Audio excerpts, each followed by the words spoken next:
어, 차 한잔 마시는 시간이 좀 길어졌네요. 마침 차 마시는 시간쯤 해서 친구가 찾아와 이렇게 차를 마시다 보니까 조금 길어져서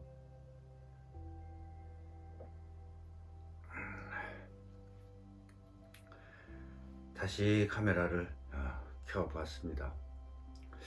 아까 어디까지 얘기했나요? 아마도 그 신들의 이야기, 인드라에 대해서 얘기를 하다가 만 것 같은데,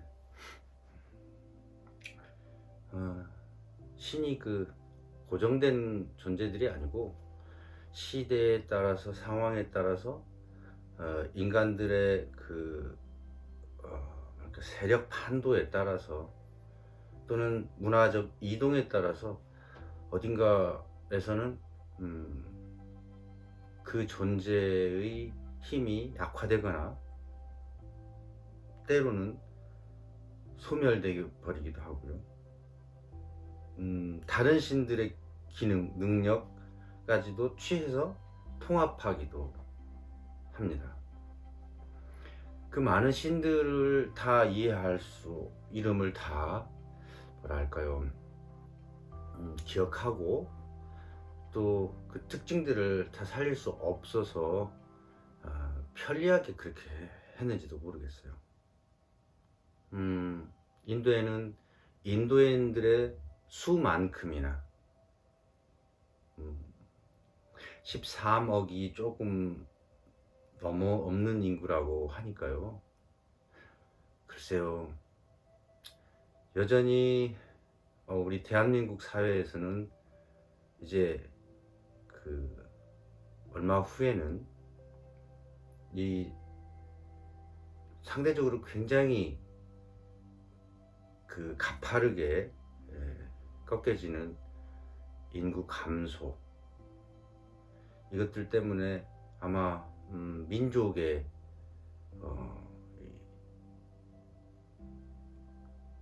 존재까지도 조금 위협을 받을 만하지 않을까, 그런 염려들을 하는 분들도 많이 있어요. 한편으로는 저도 염려하는 쪽이고요. 또는 해결할 수 있는 특별한 방법도 없는 것 같고요. 어떻게 보면 강제할 수 없고, 이런 추세라는 것, 경향이라는 것, 이런 흐름을 이렇게 안쪽으로 돌릴 만한 그런 아이디어도 별로 없는 것 같습니다. 어쩐 면에서 보면 이 문제의식을 사실 좀 더 다들 알고는 있을 거예요. 왜 이렇게 되고 있는지. 수많은 경제학자들이 또는 정치하는 분들이 올바른 방향 그리고 문제에 대한 이야기들을 하고는 있지만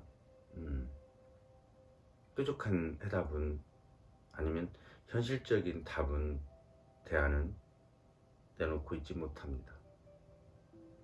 제가 금방 말씀드렸죠. 대부분은 알고 있는데도 불구하고.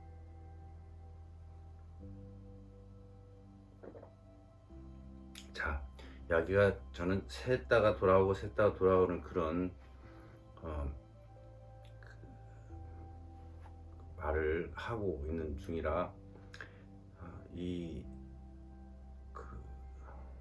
유튜브를 시청하시는 분들은 좀 그런 부분은 감안해 주세요. 되돌아오는데 상당히 어렵습니다. 왜냐하면 그쪽에 대해서도 할 말이 좀 있는데, 원래 어떤 얘기를 엮어 가려다가 그리 갔는지 모르게 헤맬 경우들이 간혹 많거든요. 천천히 해보겠습니다. 그 마무리 실까요? 그 얘기는? 저는 그렇게 생각해요. 아마도 남성의 역할이 많이 없어지고 책임을 질 필요가 없는 사회.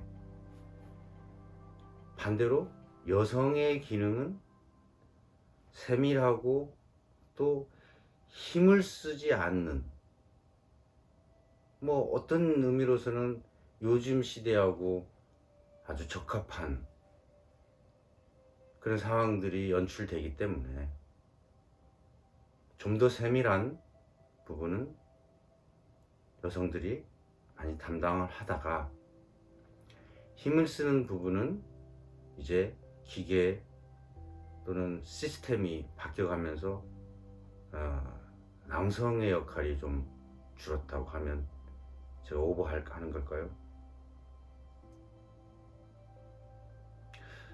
오버할 수 있습니다. 어쩌면 요즘에 추세에 따르면 이런 발언도 욕을 얻어먹을 수도 있어요. 그냥 개인적인 생각이고 개똥 철학이라고 그냥 그렇게 이해해 주신다면 조금 더 해보려 합니다.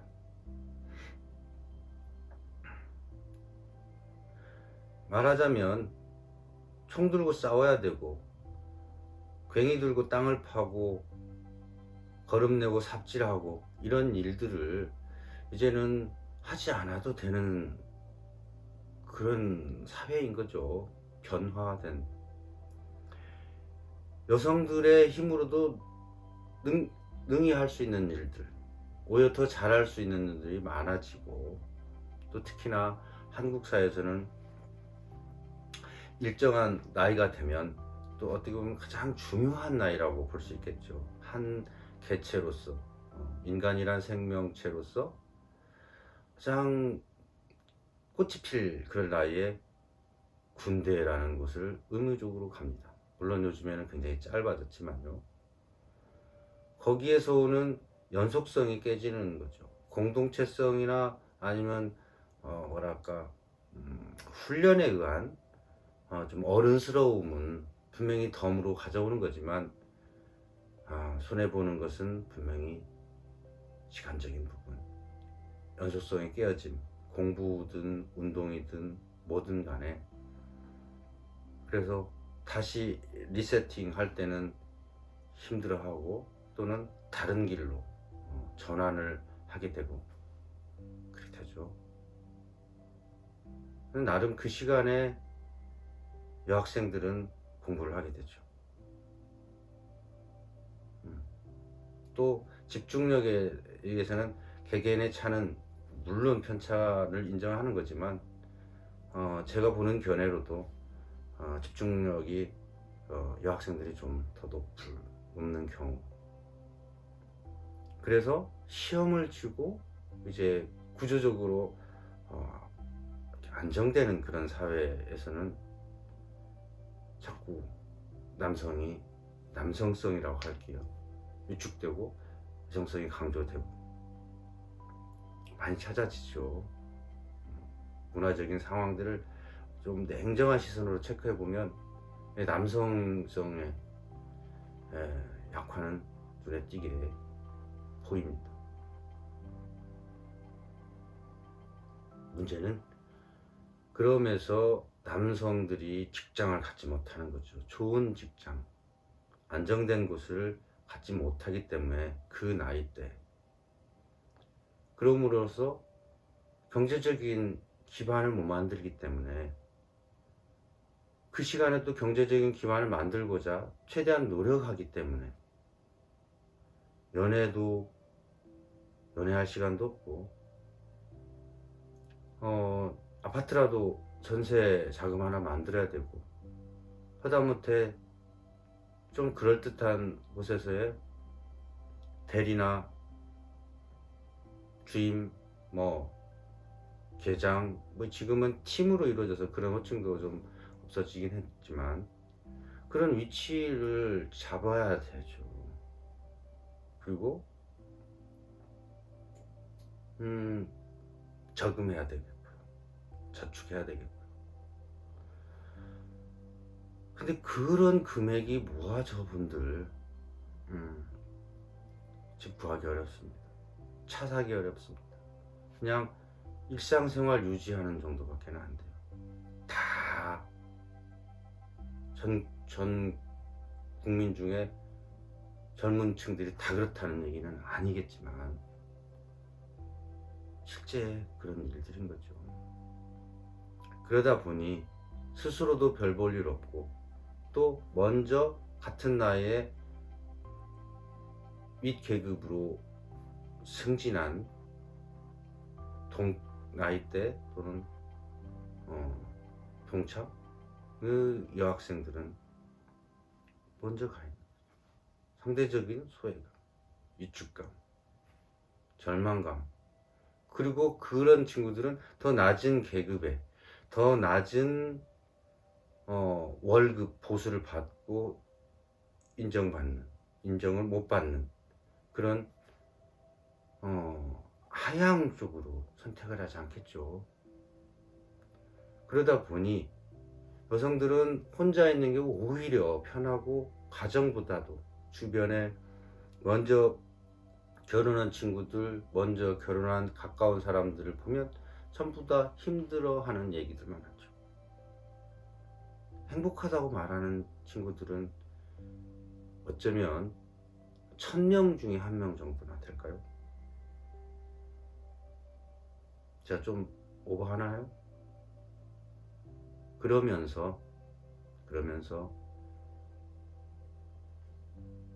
결합할 수 있는, 여성은 남성을 필요로 하고 남성은 여성을 필요로 하는 그 구조가 자꾸 약화되는 거죠. 그리고 혼자만의 시간이 오히려 편안한, 이게 조금 더 진행되면 결국 예전에 대가족, 그 다음에 대가족은 뭐 농촌 사회에서 있었던 일이죠. 할머니 할아버지도 계시고 손자도 한 집에 사는 그런 구조에서 이제 세대주로 분가하고 그 세대주가 핵가족화 되고 이제는 1인 경제 사회, 혼자 사는 그런 사람들이 전혀 이상하거나 어색하지 않는, 그렇게 돼가고 있어요. 그런 면에서 분명히 문제점 있고 위기감을 느끼지만 누구 한 사람한테 이게 이렇게 됐어, 이렇게 잘못된 것 같아서 이렇게 바꾸자고 할 수 있는 이미 구조도 깨져 있는 거예요. 아마 썩 괜찮은 지도자가 나선다 해도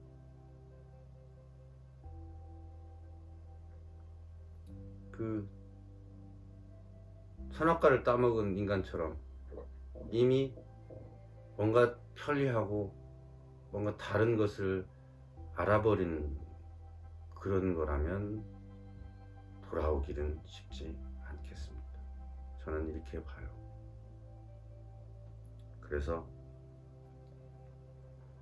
전 세계 인구의 가장 많은 수를 자랑하는 중국 14억 인구를 얘기하죠. 아마 전 본토만 그렇다고 생각해요. 소위 중국계, 중화계,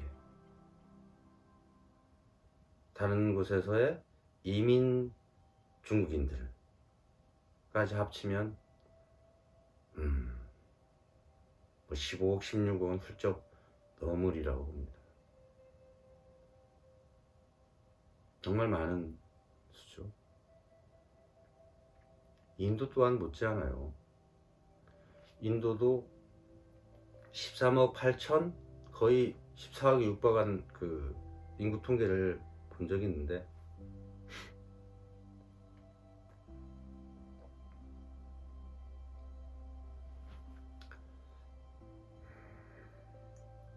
정확한 측정 불가라고 봅니다.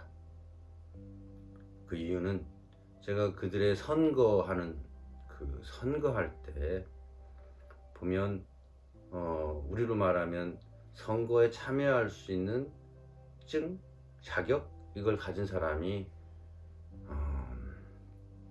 전체가 아니에요.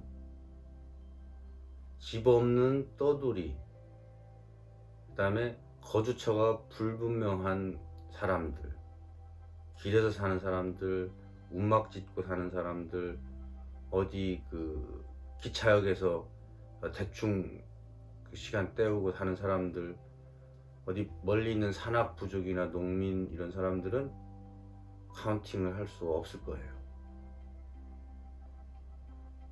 또 그들이 이세를 다 찾는다면 그래도 대충 어느 정도 제외하고 계산할 수도 있겠지만,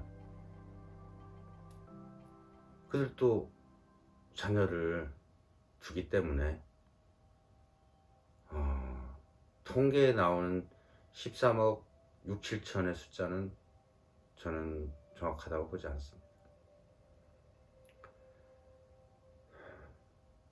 자, 굳이 제가 인도라는 그 땅에 천착해서 뭐 책도 여러분께 소개하고 인도에 대한 얘기들을 하는 것은 우리나라 인구수는 급격히 감소하지만 인도나 중국은 이렇게 올라가고 있는 실제 이런 시대에서 조금 냉정하게 생각해 보면 우리가 연결하고 릴레이션십, 프렌드십 이런 것들을 만들어야 되는 것은 중국도 물론 있지만 또 하나를 걸어놔야 되는 거죠. 보험 들듯이. 저는 그걸 인도라고 생각했기 때문에 그렇습니다. 꼭 비즈니스적인 부분만이 아니에요. 비즈니스도 그들의 속성, 그들의 심리 상태, 그들의 삶의 환경, 생활 모습들 이런 것들을 이해했을 때 더 잘 되는 거죠. 우리나라가 비즈니스를 잘한다고 그 북극에다가 냉장고 팔고 그 아프리카에 보일러 판다는 그런 얘기 있죠. 팔 수도 있겠습니다. 그들이 필요한 부분을 꼭 따라서 넣어주면 되는 거니까요. 그래서 인도라는 곳을 이해했을 때 거기에 굉장히 큰 시장 가치가 있고 무궁무진하게 열리는 그런 곳이기 때문에 저는 인도를 기본적인 부분에서부터 이야기하고자 하는 거예요. 제가 그 20대 초반의 어린 나이에 인도를 처음 들어갔을 때 바라나시 겐지스 강에 흐르는 물 그리고 태우는 시체들 적나라함을 보고자 일부러 먼 길을 기차로 일주일간을 갔었던 것 같아요. 완행을 잘못해서 정말 힘들게 도착한 그곳에서 숨 좀 돌리려고 담배를 하나를 딱 꺼내서 라이터를 탁 시장 한가운데서 라이터를 켰더니 사람들이 몰려왔어요. 우리 흔하게 쓰던 풀티나 라이터인데 몰려와서 그걸 구경하는 거예요. 이게 뭐가 신기할까? 그들은 아주 작은 이 성냥갑에 이 성냥불로 켜고 있었던 거죠. 뭐 물론 뭐 지포 라이터도 있을 거고요. 뭐 외국 여행자들이 많이 있어서 뭐 봤을 것 같은데도 이상하게 그 사람들은 그 라이터에 엄청 호기심과 흥미를 갖고 있더라고요.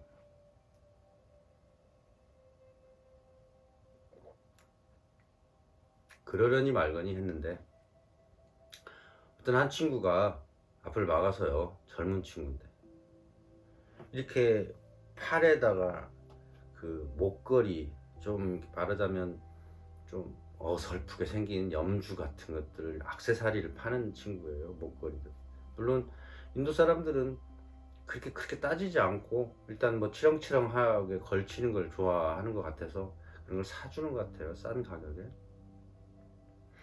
근데 저는 필요가 없죠. 뭐 여러 가지 이렇게 있더라고요. 뭐 씨앗 같은 걸로 이렇게 만든 것들도 있고요. 별 모양새가 다양한데 그걸 이렇게 팔에 있는 걸 쑥 빼면서 저한테 내밀더라고요. 그래서 이제 무슨 뜻인가 했더니 아까 그거 이거 켜보래요. 켰죠. 그거하고 이거하고 바꾸재요. 그래서 제가 웃기기도 하고 어이도 없고 그래서 웃었더니 이 뜻은 아마 이게 너무 적어서 그런가 하면서 이쪽 팔에 있는 것까지 이렇게 빼가지고 이렇게 주는데 상당히 많은 양이에요. 정말 많이 웃기더라고요. 그 표정이. 그래서 저도 뭐 그거 하나밖에 없는데 뭐 그냥 줄 수도 있었어요. 근데 아직 좀 더 써야 되지 않을까 급할 때. 그래서 그냥 안 된다. 니 거 이거 다 2개하고도 이거 다 바꿀 수 없는 거야. 이렇게 했더니 웃으면서 했더니 굉장히 실망한 얼굴로 거의 진짜 울 듯한 얼굴로 뒤돌아서더라고요. 아 이제 그런갑다 하고 이제 좀 시장 구경하고 있는데 앞에 리어카 하나가 탁 저 앞에 딱 멈추는 거예요. 그래서 봤더니 거기에 리어카에 그게 많이 실려 있는 그 리어카를 딱 앞에 두고 이 리어카하고 그거 바꾸자. 근데 정말 진지했어요. 그 표정. 나이타를 정말 웃어서 다시 꺼내서 이렇게 봤더니 조금밖에 안 남았어요. 어차피 뭐 몇 번 못 쓰게 생겼더라고요. 그래서 이제 포기하면서 웃으면서 이 정도면 나도 져야죠. 그래서 그냥 너 가져라 줬죠. 근데 그렇게 밝은 얼굴로 좋아하는 걸 보고 정말 놀랐어요. 켜보니까 부쩍 올라오니까는 그동안에는 다 눈치만 보고 있던 주변에 있던 젊은 애들이 저 녀석이 성공하나 뭐 그런 모양으로 이렇게 보고 있었던 애들이 우 몰려가고 주인이 바뀌었죠. 이제 라이터를 가진 사람이 제가 아니고 그 친구예요. 막 불러가지고 막 신기해서 막 웃고 막 그런 거 보면서 이게 이 사람들이 미개한 거야 뭐야 이제 그런 생각을 했었죠. 어린 나이니까. 아직 그게 활성화되지 않았던 것 뿐이에요. 그로부터 한 5년 후에는 이제 인도에 그 불티나게 팔렸고요. 자, 이 얘기 길게 한 이유는 만약에 그 시간에 우리나라 불티나가 한국에다 팔지 않고 인도로 시장을 돌려서 팔았다면 14억 인구 중에 1억 개는 팔 수 있었지 않을까요?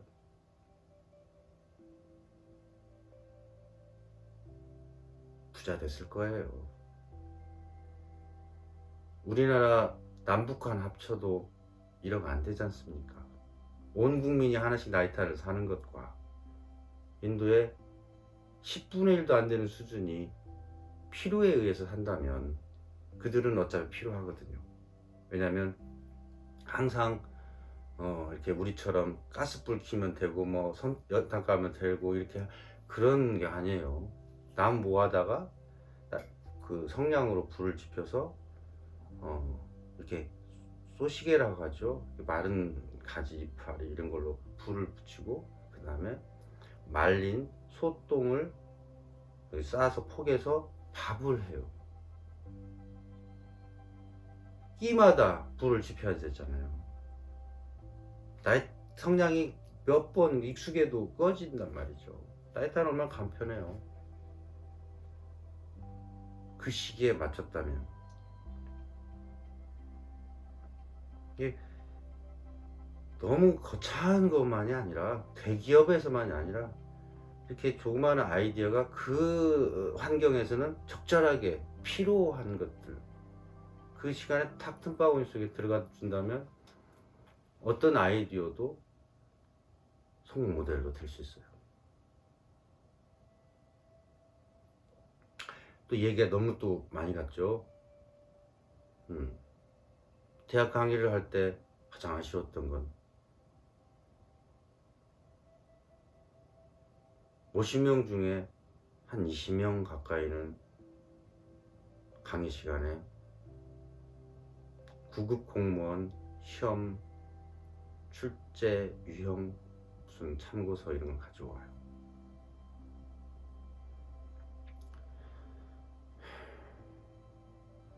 강의 중에 그걸 보고 있어요.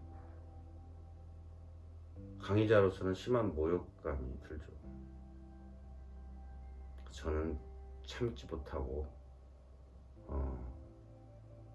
내보내죠. 그리고 꼭 했어요. 얘기는 대학교 다니지 말라고요.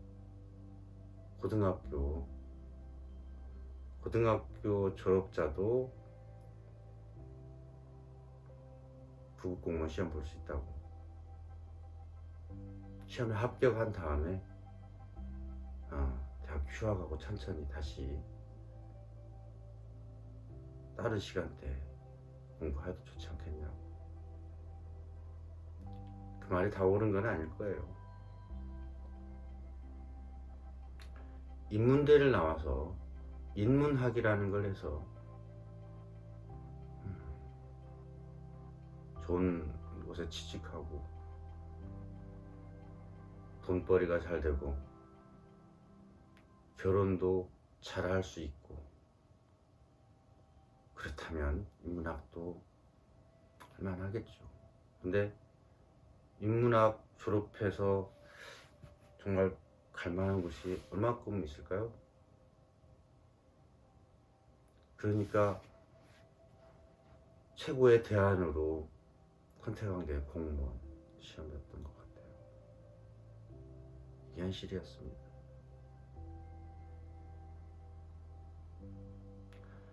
공부 잘하는 사람의 그 높은 아이디어가 그만큼 뭔가를 빠르게 이해하는 그 이해력이 높아서 공부를 잘하는 거겠죠.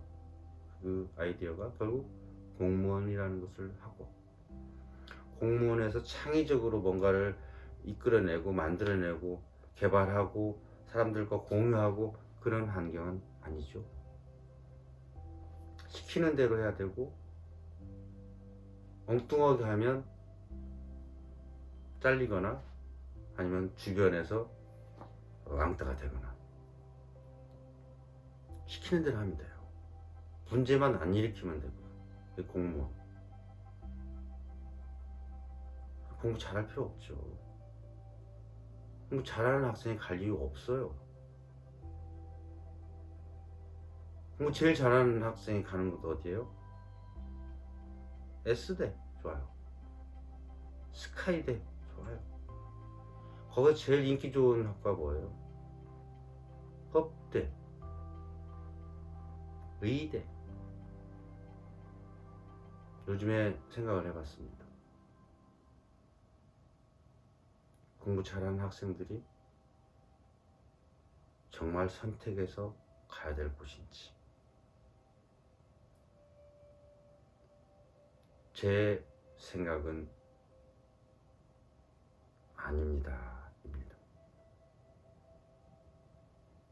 남의 인생과 남의 선택을 제가 함부로 폄훼하고 싶은 마음은 없어요. 생각해 보십시오.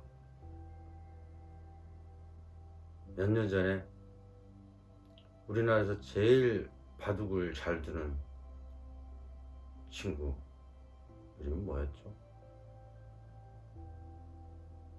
그 친구가 인공지능 바둑 알파고한테 한 번 이기고 그 다음에 연속 졌죠. 초기 버전인데도 한 번 이 친구의 이름 잊어서 죄송해요. 이름이 가물가물합니다. 이창호는 생각나는데 왜 그 친구 생각 안 나는지 모르겠어. 어쨌든 학습이 돼서 다음번에는 그 길을 계산해 버리는 거죠. 컴퓨터가 어떻게 할 거라는 걸 예측해 버리는 거고요.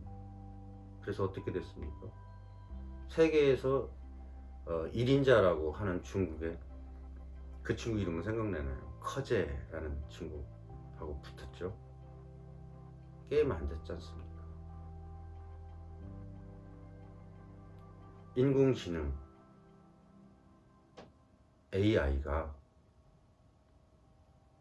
다 바둑의 그 수만 가지의 편법과 변화무쌍한 이런 루트를 다 읽어버리는 거죠. 어딜 가도 막을 수 있고 어딜 가도 뚫고 갈 수 있는,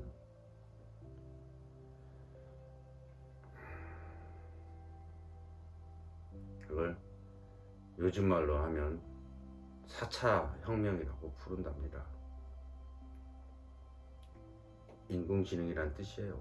인공지능, 스마트한 이것들이 기계가 생각하고 판단한다는 거죠. 공상과학 영화에서 나오는 얘기겠죠. 불과 몇 년 전만 해도. 근데 이게 가능한 시대인 거죠. 여러분들도 쉬리야 부르면 쉬리가 네 대답하죠. 누구한테 카톡 좀 보내줘, 누구한테 전화 좀 해줘 하면 해주잖아요. 이미 그들이 그 명령어를 듣고, 그들이라고 표현하면 무섭네요. 그 기능이라고 할게요. 그 기능이 그 명령어를 이해하고 필요한 곳에다 연결을 해주고 있단 말이죠. 이게 좀 더 이제 뭐 눈부시게 눈 한번 깜짝할 시간에 또 업그레이드 돼서 무서운 편리함으로 우리한테 다가올 거죠. 이제 그 의존도가 높아지면 높아질수록, 그 편리함이 커지면 커질수록 우리는 이제 우리가 행동하고 우리가 판단하고 하는 것들이 줄어들 것입니다.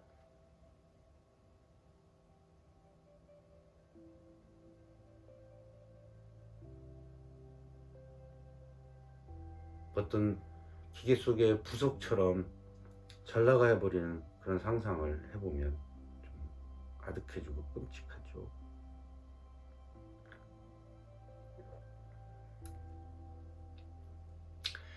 인도의 인구와 인도의 그 신들의 이야기를 하다가 이렇게 좀 길어져 버렸네요. 다른 이야기로 돌아오기 어렵게 됐습니다. 인도의 신들의 이야기는 두고두고 뭐랄까요, 썩는 거 아니고요, 좀 밀려둬도 계속적으로 나올 수 있는 이야기들이라 제가 오늘은 너무 긴 이야기 여러분도 힘드실 것 같아서 약간의 위기의식, 편리한 만큼 우리가 오히려 소외될 수 있다. 그리고 공부 잘한 사람은 정말이지 법대, 의대가 아니고 좀 더 생산적이고 창의적인 능력들을 실현할 수 있는 그런 곳으로 갔으면 좋겠어요. 아니, 법대 왜 갑니까? 앞으로는 그 법전, 조례법전, 이런 것들을 형사소송법, 민사소송법, 이 모든 것들이 그냥 컴퓨터에 입력되기만 하면, 주먹으로 한 대 때렸으면 벌금 얼마, 2대 때렸으면 얼마, 코피가 나게 했으면 구류 며칠, 폭력 뭐 얼마에 위부에 대서 뭐 어떻게 이런 것들이 그냥 쭉 그 전에 있었던 것들을 뽑아가지고 형을 때리면 돼요. 판사 필요 없습니다. 검사 수사하는 정도만 정말 모르겠어요. 수사권 늦으면 그렇죠. 기소하는 거 좋아요. 기소하는 거 경찰 수사하는 거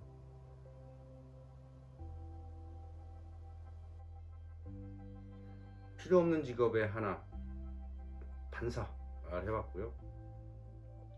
필요 없는 직업의 하나 의사 수술 아무리 잘하는 의사 물론 임상이라는 게 있죠. 많이 해본 경험 그래서 잘하는. 근데 왜 의사들은 똑같지 않을까요? 어디 의사는 이렇게 말하고 어디 의사는 저렇게 말하고 어디 의사는 이렇게 진단 수술하고 어떤 의사는 뭐 그렇게 안 하고 이런 것들은 그 사람 소양일 텐데 증상과 그 내용의 코드를 딱 입력해 놓으면 어떤 기계가 와서 어떤 만큼의 부위 수술을 하는 거 이미 다 되고 있어요. 사람 손으로 하는 것보다 더욱 정교하고 고통 없고 빠르고 깔끔하고요. 제가 그 얘기를 여러 군데서 지금 듣고 있거든요. 수술한 사람이 그 얘기를 하는 것들 후유증 없고요. 자, 외과 의사가 필요할까요 이제? 물론 필요하지요. 물론 필요하죠. 근데 그렇게 공부 많이 해서 가야 될 곳이냐는 부분에서 얘기하는 거예요. 어찌 보면 그 직업이 어느 정도 이제 포화되면 아무래도 그 상대적으로 그 가치가 낮아져서 예전처럼 자연스럽게 인기가 없어지게 될지도 모르겠으나 저는 조금 더 미리 한번 그런 가능성을 두고 있는 나이라고 하면 선택의 폭을 조금 더 넓혀가도 좋지 않을까 그런 아쉬움 반 생각들을 하면서 어울리지 않는 이야기들을 오늘 하게 됐네요. 어쨌든 오늘은 이 신간 책이 나왔다는 거 이걸 설명을 했어야 되는데 그죠? 이것은 어쨌든 곰국처럼 천천히 설명해가면서 우려볼 테니까요. 급히 가지 말자고요. 자, 오늘은 아까의 시간과 연장해서 제가 좀 주제에서 계속 비껴나서 얘기를 했습니다. 주제가 어디 있어요? 이런 얘기들 하는 거죠. 자, 오늘 기쁜 마음으로 여러분과 인사합니다. 고맙습니다.